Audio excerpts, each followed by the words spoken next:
Alright, so today we're going to be going over conditional statements. A conditional statement is basically going to be demonstrated in the form of if P, then Q. So how this works is P is going to be your hypothesis and Q is going to be your conclusion. So for an example, let's just say that our hypothesis, which is P, would be if it rains, then it'll be cold outside. So our hypothesis is if it rains, and Q, which is our conclusion, will be then it will be cold outside. Just know that even though if and then might not be exactly stated, it's still the same thing. But usually, if is going to be the start of your hypothesis, then is going to be the end of your the end of your hypothesis and the start of your conclusion. So this can also be shown in the form of something called a Venn diagram. So let's just say that a true conditional statement would be if it is raining outside, then it will be cold.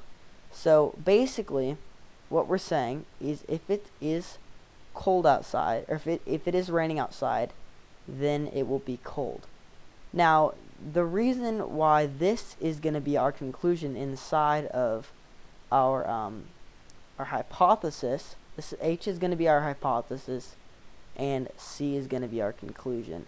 So I guess we could just use P and Q because that's going to be the correct terminology for this.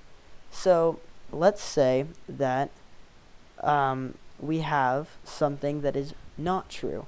So this would be if it's raining outside, then it will be cold. So as you can see, this is a very small part of the Venn diagram.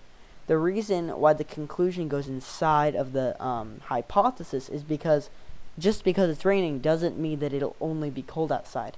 It could also be wet outside, or it could be slippery outside. It could be muddy. It could be starting to snow. So or it could be hot. I mean, it can contradict itself too. So the main important thing that I'm trying to get at here is the reason why the conclusion is so small inside of the hypothesis is because it only fits up a small portion of that Venn diagram.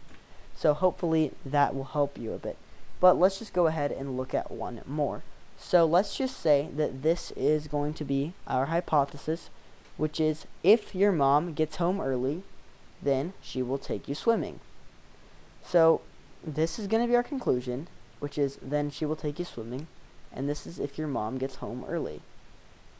So using that, we can also infer that there are a lot of other options that would fill up the Venn diagram, which has kind of been what I've been trying to get at from the start.